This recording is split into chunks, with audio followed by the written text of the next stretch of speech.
What's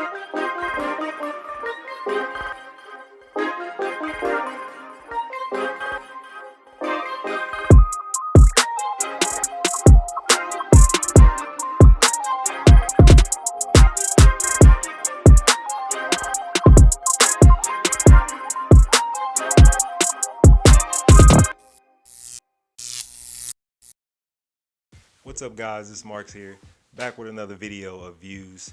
And today what I'm going to be talking about is my very first deal.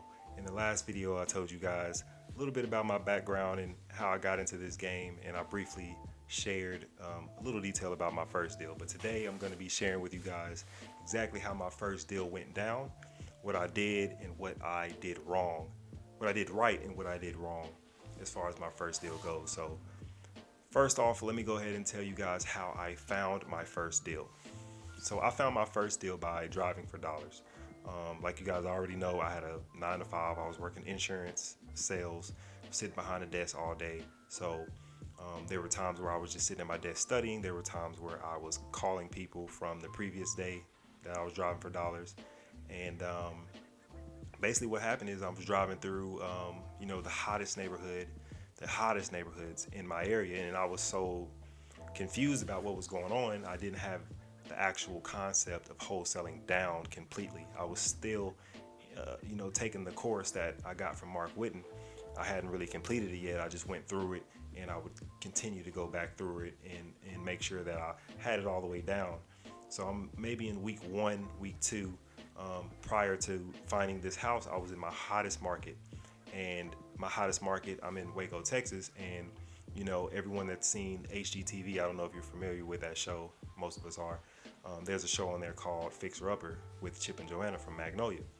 They're in Waco, so I thought when I first found wholesaling, hey, why not go to that area? There's Baylor, there's Magnolia in the same area. Why not go there? Baylor is the college. Is our college here in Waco. So I immediately drove over to Baylor, and I'm immediately just driving around because I remember partying whenever I was in my college days in that area, going to little frat houses and things like that in that area. So I was like, well, let me go over there. Magnolia now has their silos up as a tourist attraction, plus a bunch of different stuff. They threw some new restaurants and fast food places and everything around that area, new condos, new apartments, everything. So I immediately ran over there and I started driving around, driving for dollars. And what happened was I see a bunch of distressed properties, a bunch, boarded up homes, homes that look like they've never been lived in ever, homes that look exactly like that, but people are living in. I saw everything, so I'm writing them down. Didn't have Deal Machine at this time. I only had Landglide. And I'm writing these properties down in my notebook, and I'm going straight to the county and finding out who owns the properties via Landglide, and get home, skip trace them for free using True People Search, and ended up getting been verified, and had a list of a bunch of people, and I will call these people and they're telling me outrageous prices. They're like, I ran into a 1,200 square foot, 2-bed, 1-bath home. It was one of those homes that had like 2 living rooms or a dining room and a den, however you want to say it. And it was it had siding, wood siding, not brick, on pier and beam. And I'm talking to the owner, and he's like, "Yeah, I want $250,000 for it." So I'm like, "Okay, well, I got his number, so I'm just continuing with the call. I'm asking other questions. Do you own it free and clear? Have any liens on the properties? Just the standard questions."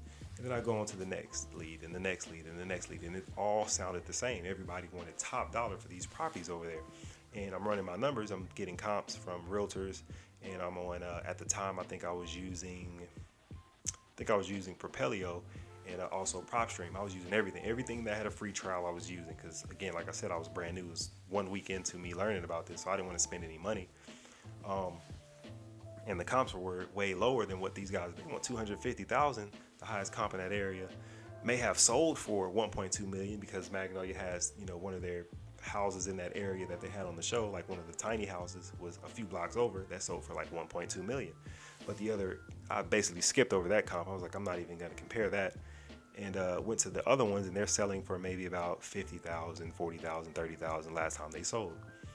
So I'm going back. I'm telling these people, yeah, I'll offer you 30,000, I'll offer you 20,000, whatever worked. And of course they weren't budging. So I thought, this wholesaling thing might not be for me. Maybe I'm doing something wrong. And one of my supervisors walked by one time and they saw what I had on my computer and all my real estate contracts and everything spread out on my desk. And she started asking, she was like, hey, you get into real estate? And I told her my story. I was like, yeah. And she basically was like, you know what, you should start going to the low income areas. My people, they go over there, they buy some stuff over there too. So I'm thinking like, you don't know what you're talking about, just whatever. I just basically shrugged it off. But it dinged in my head. I was like, well, she may have a point. So then I start driving for dollars in the lower income areas in my city. And lo and behold, I find a house that's boarded up completely, just like I found in the other area. And I had a list of about maybe 20, 25. And I started calling them, when I got off of work, left a voice message. And I was just leaving the gym. And she called me back.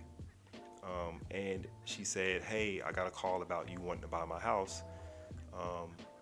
What do you want to offer me for the house? And I was like, well, I kind of want to ask you some questions first. So I go through my questions, set up an appointment, and I go meet her at the house. I had my wife and my daughter in the car at the time, but I pull up to the house with my repair sheet.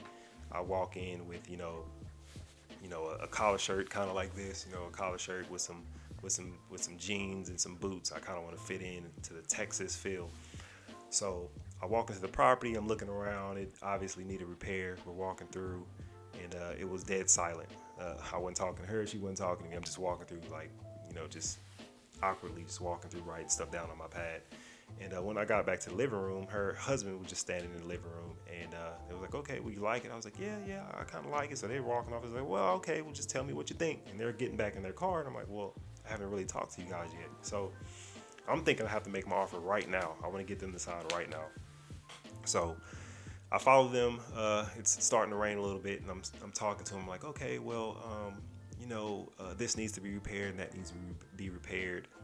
So I'm thinking somewhere around X amount of dollars for repairs, and I kind of want to go ahead and make you guys an offer. They're trying to get in their car because it's raining. They're the older couples that are like in their car, and I'm just like standing in the door, and I tell them, well, I'm willing to offer you guys $15,000 for the house. I'm just right because I have everything. I have all my comps on this paper, and I'm just adding and subtracting stuff as I'm walking through the house.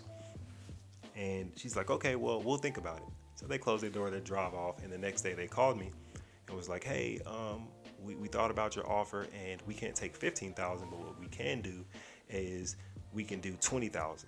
And I was like, okay, $20,000 works. Cause I think my numbers, I think 15,000 was my starting point, and I think I could go up to like 23, 24. So I took it at 20. I had no fight in me. Okay, I'll take it at 20. So get it under contract, and the first thing I did is I went to Walmart and I bought some blank bandit signs, wrote on there 2-bedroom, 1 bath, however many square feet, need to sell quick, 30,000, whatever. And I'm hanging them up in different places. And I also got on Craigslist and posted it on Craigslist. And I'm calling these buyers that I'd previously been, gathering those last 2 weeks. And now it's been 2 weeks since I've started Mark's Wooden class. And I'm calling these buyers that tell me, yeah, I'm looking in that area. I'm looking for about a 2-bedroom, 1 bath. I like little houses. I'm calling those people back, and they're like, oh, well, I don't know. They're basically giving me the cold shoulder, or not responding to my text message, because some of them was like, well, I want to be text. Some of them I'm emailing using MailChimp, the trial, of course. And I'm just sitting there thinking like, man, this sucks. Like nobody's getting back to me, but I'm still being persistent. I'm still following through. And something told me, go ahead and post this thing on Facebook. I'm always buying stuff on Facebook, so let's just post it on Facebook and see what happens. Let's throw it and see if it sticks. So, posted on Facebook, and posted about 11 a.m. So it was right before my lunchtime at work. So I posted, put some details in there, and I immediately started getting, my phone started buzzing, and I'm starting to get people message me, hey, I'm interested. What's the address? Can I see it? I had maybe about 30 in like 20, 30 minutes. So my phone's going off the hook. I'm giving people my cell phone number. They're calling me. I'm, sneaking and answering the phone with with my my AirPod, not AirPod. Yeah, I have AirPod at the time. I had just a regular, iPhone headphone. So I put it in, and I'm just like, with my hand over my earphone, I'm just talking, acting like, because I'm at a call center, I'm acting like I'm talking on my phone. I just log out of my actual phone. Talking to these people, it's like, yeah, I want to go see it. I'm like, yeah, it has a lockbox. I was smart enough to go to Walmart and buy a $20 lockbox just in case. So I'm like, yeah, it has a lockbox. I'm giving people the code, and eventually my buyer that ended up buying the house ended up calling me or texting me saying they were going to go buy the property. I gave them the lockbox code, and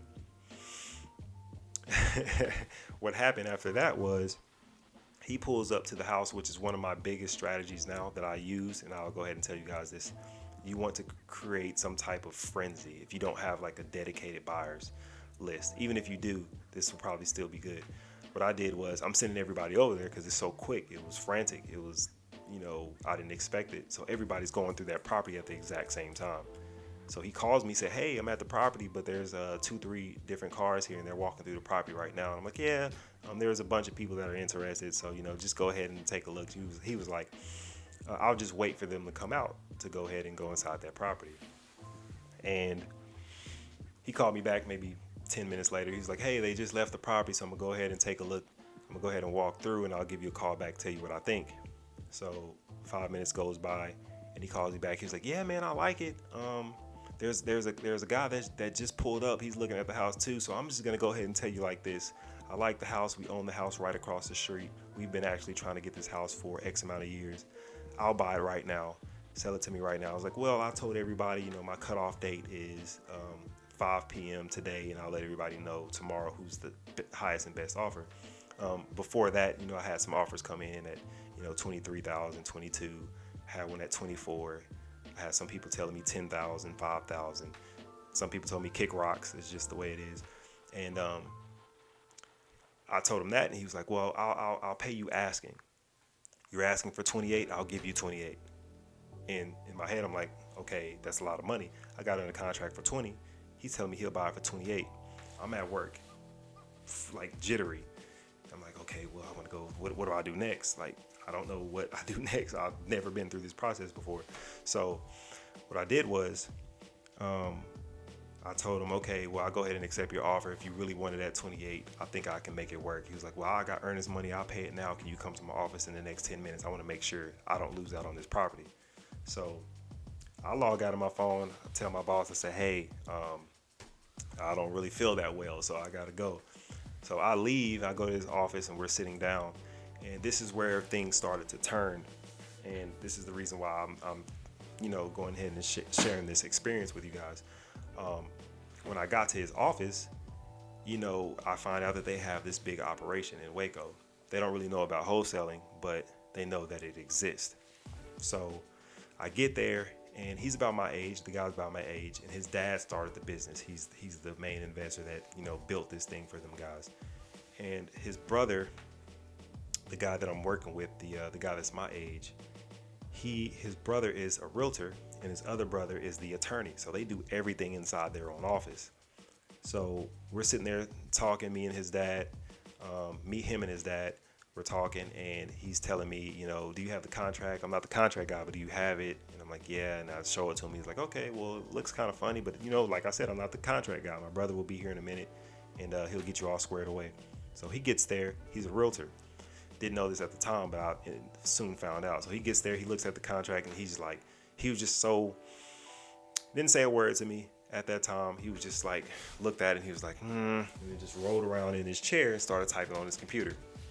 Hands me this Texas approved contract from the realtors. It's called a TREC, the Texas Real Estate Commission contract is what he gave me.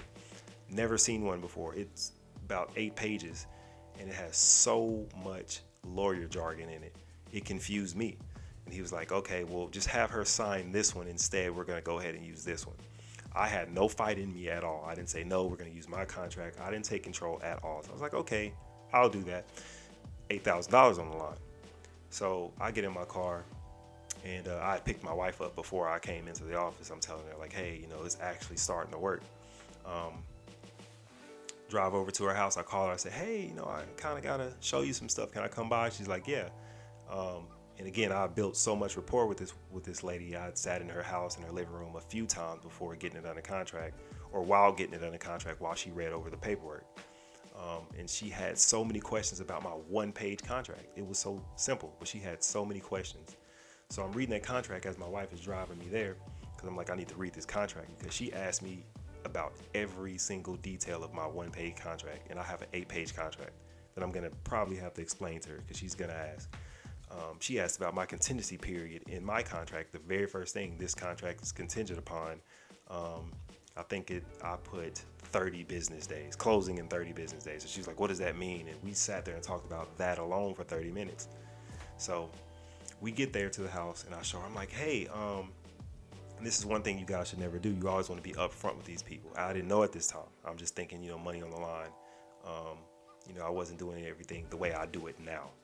So I tell her, I'm like, hey, I'm at the title company, and, I'm turning in the contract, like I said, and someone overhears me say the address, and he actually owns the property right across the street. So he offered to, go ahead and take over on this purchase. So he was like, he will buy it for $20,000. He's going to pay me like a little finder's fee. And I was like, well, kind of saves me from doing a little bit of work. It's quick money, so I'll go ahead and take it. She was really fine with that. But what happened was, she starts to read this contract, this Texas Real Estate Commission contract. And she gets to the very first line, and she's like, I don't know what that means. So I started to explain it, and she was like, I don't know. She goes on to read some more. I don't understand that. And I was like, oh, all that means is, and then she's like, well, I don't know about that either. Then it gets to the price, $20,000. So that was self-explanatory. Then it gets all the way to the bottom. We finally made it to the bottom after maybe an hour. We made it to the bottom of the first page. And she gets to the part on that contract that says who's going to pay for closing costs, or title policy is what this contract says, I believe. I don't have one in front of me, but I think it's closing costs or title policy, whatever. And you can either check seller or you can check buyer. He's a realtor, so he basically has it in his mind. He's setting it up for him to win, not for me to win or her to win.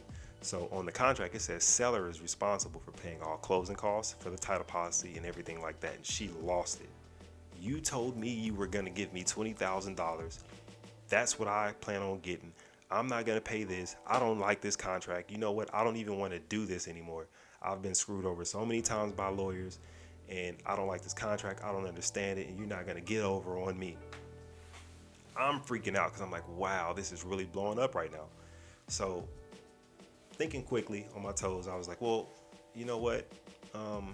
Mrs. Seller, I'm not going to say her name. I'm like, you know what, Mrs. Seller? That was just an option. Like I said, I'm at the title company turning in the contract, and he overheard, and it sounded like a good deal for me as well as you getting your money. But it seems to me like that contract isn't really put together the way that we agreed, which makes sense. So what we'll do is we'll just stick with our stuff. We'll stick with my contract. I'll just buy the house myself. We just won't deal with him. And she's like, okay, that makes me feel more comfortable because I trust you. I really want to do business with you. So I leave the house and I'm thinking like, wow, God, I'm not even really realizing what almost really happened because I wasn't really standing up. But hold on, it goes further because I do this a couple more times. So I get in the car and I'm driving back. I'm like, man, she didn't like that contract. What am I going to tell them? So I pull up to their office. I'm like, hey, she didn't like this contract. She did not want to sign it. He's just looking at me like, why not? And he finally asked, why not? And I was like, she said that she's been screwed over by lawyers before and she doesn't understand this contract. Too much lawyer jargon. And my head is racing, so I didn't even bring up the fact that she didn't want to pay closing costs or title policy, which could have changed because usually we make the buyer pay closing costs. It's one of our clauses. But I'm just seeing those zeros, that $8,000 check that I want, that I'm looking past all of this. So like I said, he has an attorney in his office. So what he did was he ended up having his attorney, since I had my contract, I basically have equitable interest. He did something I've never seen before, even till this day. He ended up putting me on the contract as the buyer or as the seller, basically making that contract into an assignment contract. He made the Texas Real Estate Commission contract into like a assignment contract in certain words. And we ended up closing it that way. And what we did is they took 2 weeks to close. And kind of from what they were saying, they kind of have like the same spiel that we do. You know, we can close in 7 days. You know, have the money now type of deal. And that's the same thing they said. But they went to the whole 2 weeks. I stood firm on that. I said you guys have to close in 2 weeks, and they stood firm on that. So on the last day of that 2 weeks, we were at the closing table, and it almost fell through right before that, because 2 days before, they told me they were ready to close, so go ahead and come in at 1 p.m. I called off of work, showed up at 1 p.m. I get into the office, and he's like, hey, my brother, the realtor, is not here yet. Then he calls and said, hey, I don't have everything ready. We need to move this until Friday, which was the last day. And I'm sitting there like, well, I already told them they should be on their way. Like, you're putting me in a bad situation where I got to call them and say, hey, never mind, you know, I got to make something up. So I'm going to call them, and I'm sitting out in the lobby, and I see their car pull up. I was like, wow, they're already here, dressed up and everything. So I go outside, and I tell them, I say, hey, we're having like some paper issues. We didn't get, you know, everything ready. Whatever I said at that time, I basically kind of told him. I paraphrased what he told me his reason was for not having the paperwork done. Forgot what his reason was, but I basically paraphrased that reason. And they left. They were okay. Showed up on closing day. And this is where it almost blew up for the second time, or really the third time. Really, I lost count how many times it could have hit the fan. So we're sitting there. I get to the office first, and he's showing me all the paperwork, the hood statement. Not even the hood statement. He didn't show me the hood statement, but he showed me everything else. Matter of fact, he did show me the hood statement. Now that I'm thinking about it, and he showed me on there where they paid the closing costs, and I was like, they're not gonna like that. They want their $20,000 straight up. They don't want to pay anything, not even their own taxes, because I didn't set the expectation and say we're going to pay all closing costs. Only thing that you're going to have to pay is your portion of the taxes, like I say now. I didn't say that at that time. So we were kind of in the predicament, because usually sellers and buyers, they split the taxes, they prorate it. So what I said is, okay, I really want this deal to be done. I don't want you to extend it. I don't want you to postpone it. I don't want you to move things. I don't want you to have me go and negotiate anything. So keep it like this, but make a separate one to where I pay the taxes and the closing costs out of my $8,000 fee. And he's like, okay, I'll do that. So he wrote that up really quick. And I was like, if they don't understand that they have to at least pay their own taxes, then I will step in and say I'll pay it. And at least you already have that hood ready.